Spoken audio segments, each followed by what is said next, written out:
समस्ते परोटा खाइले मुझे तो परोटा खाएनी मो पे पूरी पूरी की तरकारी होती बाड़ी के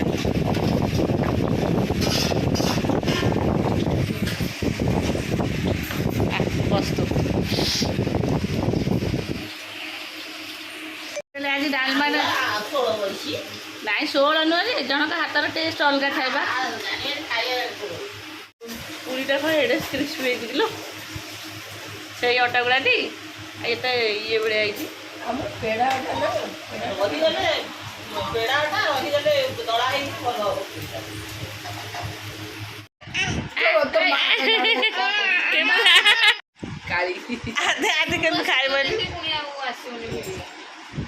नाई समस्त तो खोईदे भात डालमा बजा पड़े बस खाऊ खाई उठिक गला लाइन प्रॉब्लम देख कमी देखा मनुष्य लाइन टा आसु लाइन टा पर्यटन आसू ना कि आम रेडी घर को रेडी ऋषि सीटी रेडी से सब लेट जी आम बिना ये रेडी आशा सेपटे अच्छी रेडी बैग देखते चेन खोलना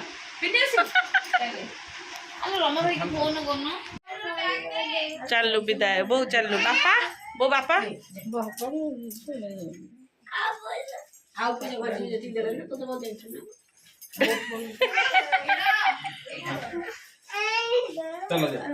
ओहो छुट्टी बाहर घर को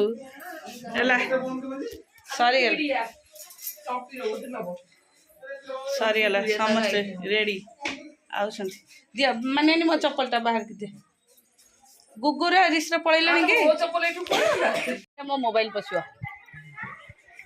मजा ए रोजी हम जाऊँ बाय खाओ फिर आसिले आर वर्ष को देखा देखी ना कथा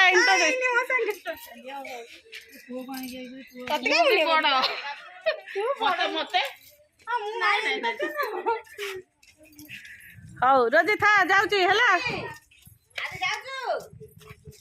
चलू गाँव विदाय गाँव हूँ गोटे कथा जड़े गले केते जन ठिया ना टाउन दांड बस पड़ेल ए मो शाढ़ी पिंधु ते धरी पारि मो पुओ जाई साढ़े ठिया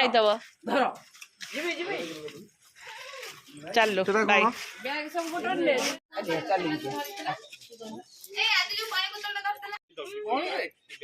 सोमुगा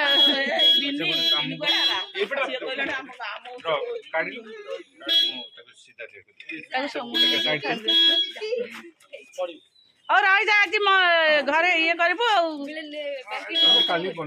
पूरा फांका तू सब कौन रखले कौन चोटी मुसा रखिबो उडलो काडलो केन जानलु चिबितला हाइट समुद्र एंती कतला देखो जा विदाय टाटा कर दे आदि टाटा कर दे हैंडशेक कर दे ये डोर पड़ी दिल हाय लो ये पड़े डोर अरे से पड़ो आदि टाटा एडी भाई बसुन लागिबो दे दिल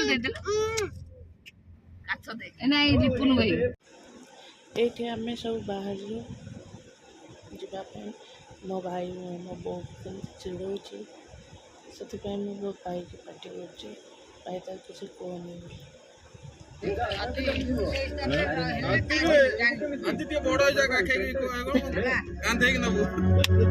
बाय बाय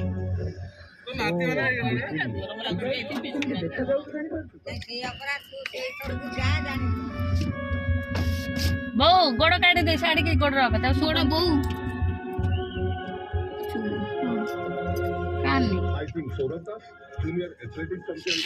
गोटे बड़ बड़ केही घर गाँ रे केही कांदु ना आज का कांदिलु मुझे देखि काई भाई तो चिड़ौ जा से कांदले हां से नले बेसी कांदु कहले एंती जे चुप से गला से चुप ଚାଲ ଆସିକି ପହଞ୍ଚିବା ପରେ ରୁମ୍ ଭିତରର ଅବସ୍ଥା, ବେଡ଼ସିଟ୍ ଚେଞ୍ଜ କଲି, ଆଉ ଗୋଟେ ବେଡ଼ସିଟ୍ ପକେଇଥିଲି, ତାପରେ ଫ୍ଲୋର୍ କ୍ଲିନ୍ କଲି, ପୋଛା ମାରିଦେଲି, କାରଣ ମୋତେ ଭଲ ଲାଗିବନି ନା, ମୋତେ ଲାଗିଲା ପାଦକୁ ଟିକେ ବାଲି ଡ୍ରେସ୍ ଚେଞ୍ଜ କଲା ପରେ ଏଇ କାମ। ଏବେ ହେଇଛି ଟିକେ ଝାଳ ଯେହେତୁ ହେଉଥିଲା, ଧୋଇ ହେଇକି ଆସିକି ଟିକେ ବସିଛି। ସବୁ ପାଣି ଆଣିକି ଷ୍ଟକ୍, ରୁମ୍ରେ କିଛି ବି ପାଣି ନଥିଲା, ତା ବାବା ବି ଆଣିବନି, କେବଳ ଗୋଟିଏ କାମ କରିଥିଲେ, ଏଇ ଲୁଗାପଟା ହେରିକା ଭାଙ୍ଗିକି ଖଟ ଉପରେ ସାଇଜ୍ କରି ରଖିଥିଲେ। ମୁଁ ତାକୁ ଚେଞ୍ଜ କଲି, ଏଇଟା ଏଇଠି ଥୋଇଦେଲି। ମୁଁ ହାତ ଧୋଇକି ଆସି ବସିଛି। ଏବେ ବୋଉଙ୍କର ଭାଇ ମାନେ ମୋର ମଳାସୁର ଆସିଲାଣି ବୋଲି ରିସି ଆସି କହିଲା ବୋଉ ଡାକୁଛି ଆସ ତଳକୁ, ହେଲା। ଚାଲିଲି ତଳକୁ, ତଣ୍ଟିଟା ଟିକେ ବସିଯାଇଛି, କଥା ହେବାକୁ ଟିକେ ଥଣ୍ଡା ଏପଟ ସେପଟ ହେଇକି ଚାଲିଲି ତଳକୁ।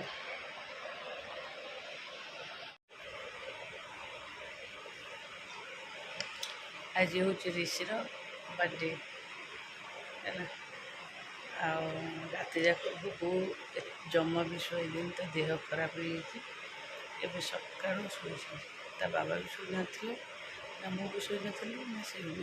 ଯେହେତୁ ମୋର କାମ, ମୁଁ ଉଠିକି କାମ କଲି, ସେ ଦୁଇ ଜଣ ବି ଶୋଇପଡ଼ନ୍ତୁ, ଉଠନ୍ତୁ। 8ଟା ବାଜିଲାଣି, 9ଟାରେ ଉଠିବି।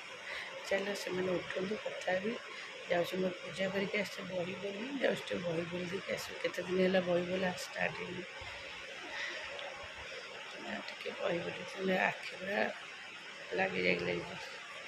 କଥା ହେଇକି 12 ବର୍ଷରେ ମାମୁଁ ଘରକୁ ଯିବୁନି, ତୁ ଆମର ଏଇଠି ରହିବୁନୁ।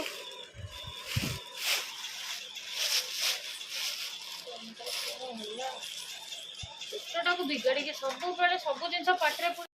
ଚାଲ ଆଜି ହେଉଛି ଏଠି ଯେଉଁ ଆଜି ଲାଷ୍ଟ ରଜ, ମାନେ ମୋର ରଜ 3 ଦିନ ପୁରା ବେକାର ପଳେଇଲା। ମାନେ କିଛି ବି ମାନେ କିଛି କରିପାରିଲିନି, କିଛି ବି ମାନେ ଭାରି ସ୍ୟାଡ଼ରେ ଗଲା। ମୁଁ କାଲି ଘରୁ ଆସିଲି, ମୁଁ ଭାବିଲି ଆଜି ଦିନଟା ହେଲେ ଏଠି ରଶ୍ମି ଆସିଥିବ, ଦେଖିଲା ବେଳକୁ କାଲି ରାତିରୁ ମୋତେ ତ ଥଣ୍ଡା ହେଇଯାଇଛି, ତଣ୍ଟି ବସିଯାଇଛି। ମୁଁ କାଲି ରାତିରେ ଗୋଟେ ସେଟ୍ରିଜିନ୍ ଖାଇ ଦେଇଥିଲି। ସେଟ୍ରିଜିନ୍ ଖାଇଦେଲେ ଟିକେ ଥଣ୍ଡା କମ୍ ରହିବ। ଦେଖିଲା ବେଳକୁ କୁକୁର କାଲି ସନ୍ଧ୍ୟାରୁ ତା ମୁଣ୍ଡ କ'ଣ ହେଉଛି କେଜାଣି, ଆସିଲା ବେଳଠାରୁ ରାତି ଯାକ ଖାଲି ଉକାରୁଛି ଆଉ ମୁଣ୍ଡ। ସିଏ ବି ଶୋଇନି, ନା ଆମକୁ ବି ଶୁଆଇ ଦେଇନି। ମାନେ ଏତେ ଆସ ଯାହା ହଉ, ଯେମିତି ହେଲା ତାକୁ ମେଡ଼ିସିନ୍ ଦେଲି, ହେଲା। ସେ କମିଲାନି, ତାକୁ ହସ୍ପିଟାଲ ନେଇକି ଗଲି।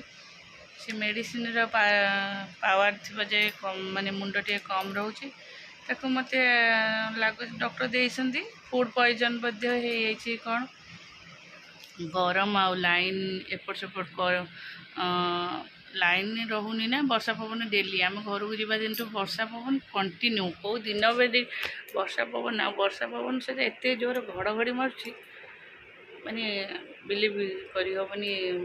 ଯିଏ ଜାଣୁଥିବ ଏଇ 2-3 ଦିନ ହେବ କେତେ ଘଡ଼ଘଡ଼ି ହେଇଛି।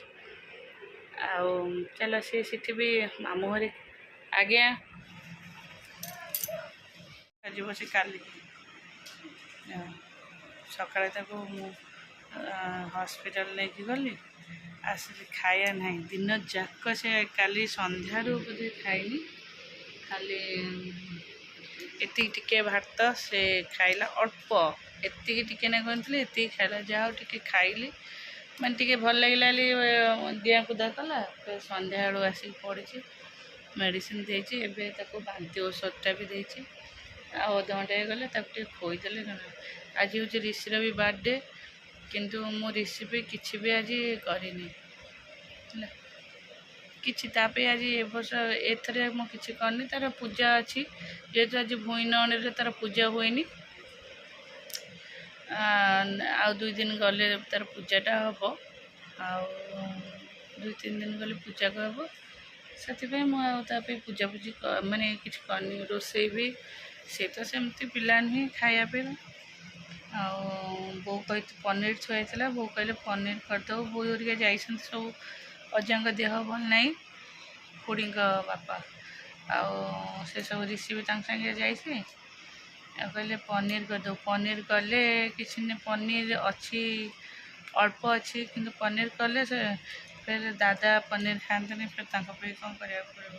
ଇଏ ସନ୍ଧ୍ୟାବେଳୁ ଛାଡ଼ୁନି, ସେଥିପାଇଁ ମୁଁ ମୋର ଡାଲମା ବସେଇଦେଲି, ସମସ୍ତେ ଖାଇବେ। ଆଉ ସିମେଇ କରିଦେଲି, ଆଉ କିଛି ବି କରିପାରିନି। ଆଉ ରୁଟି ସେମାନେ କରିବେ, ଖୁଡ଼ି ରଶ୍ମି ବୋରିକା ଆସିଲେ କରିବେ। ମୁଁ ତାକୁ ନେଇ ଆସିଲି ମେଡ଼ିସିନ ଦେଇକି ଏଠି ବସିଛି। ଲୁଗାପଟା ହେରିକା ସବୁ ସୋଫା ଉପରେ ପଡ଼ୁଛି, ମୁଁ ଯାଉଛି ଭାଙ୍ଗିଦେବି। ମାନେ ମୋତେ ଏତେ ନିଦ ଲାଗୁଛି, ମୋ ଆଖି ହିଁ ବୁଜି ହେଇଯାଉଛି, ମୁଁ କିଛି କଥା ହିଁ କହିପାରୁନି। ଓଲୋ କାହିଁ ଯେତେବେଳେ ଇଆଡ଼ୁ ସିଆଡ଼ୁ ବାବା ଖାଉଛୁ, ସେତେବେଳେ ମାମା କଥା ମନେ ପଡ଼େ କି ନାହିଁ ମୋର ଦେହ ଖରାପ ହେବ ବୋଲି? ଯଦି ତୁ ଭାବୁଥାନ୍ତୁ କାହିଁ ଆଜି ଦେହ ଖରାପ ହେଉଥାନ୍ତା? ଖାଲି ଦେହ ଖରାପ ବେଳେ ମାମା ମାମା ହେଉଛ। ଦେହ ଖରାପ ଯେମିତି ଭଲ ହେଇଯାଉଛି, ତାପରେ ଅନ୍ୟମାନଙ୍କ କଥା ଡିଆ ମାରୁଛ, ଖାଉଛ, ବୁଲୁଛ।